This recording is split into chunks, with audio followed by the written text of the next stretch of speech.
अस्सलामु अलैकुम नाज़रीन। आज हम एक निहायत अहम मौजू पर बात करेंगे कि अगर शौहर को बीवी से जमा करने या ताल्लुक़ कायम करने का दिल न करे तो उसकी क्या वजूहात हैं और उसका इस्लामी और तबी हल क्या है। अक्सर लोग ये सोचते हैं कि ये सिर्फ़ एक जिस्मानी ख्वाहिश है, लेकिन हकीकत में ये दिल का और ज़हन का भी मामला है। कभी ये दिल की बेरग़बती नफ्सियाती दबाव, थिकन या परेशानी की वजह से होती है, कभी बीवी की बात या रवैया इंसान के दिल को बोझल कर देता है, और कभी ये सेहत के मसाइल जैसे शुगर, हार्मोनल मसला या ज़हनी कमज़ोरी से होता है।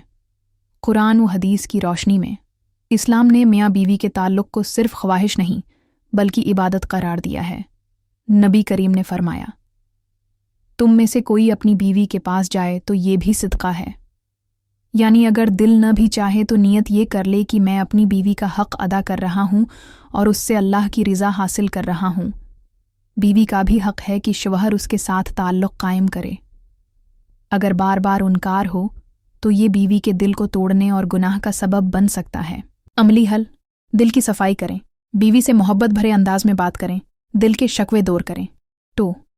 माहौल को बेहतर बनाएं, रूम का माहौल खुशगवार, खुशबू और सुकून वाला होना चाहिए। 3.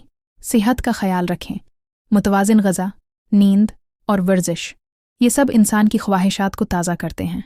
4. दुआ और ज़िक्र, अगर बेदिली ज़्यादा है तो अल्लाह से दुआ करें, ज़िक्र इलाही करें, दिल में सुकून उतरेगा। 5.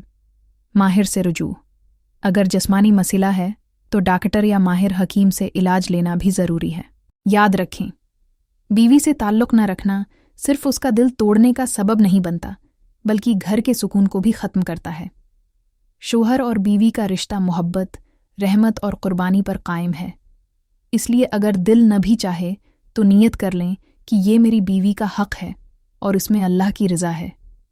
अल्लाह ताली हम सबको अपने घरों में मोहब्बत, सुकून और बरकत अता फ़रमाए। आमीन।